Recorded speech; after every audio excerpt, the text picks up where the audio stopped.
Minuet in G is written by Johann Sebastian Bach and is written for his wife, taken from the Anna Magdalena Notebook, which is a series of songs that he had written all for his wife.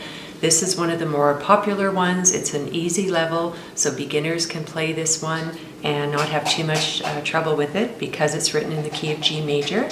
You only have to worry about the F sharp and a few accidentals throughout the piece. There is a repeat. You repeat section 1, then you go on to section 2 and you repeat that and just make sure that you're going higher as you play through that. And just watch the dynamics. It doesn't vary too much, so there's nothing too much to worry about.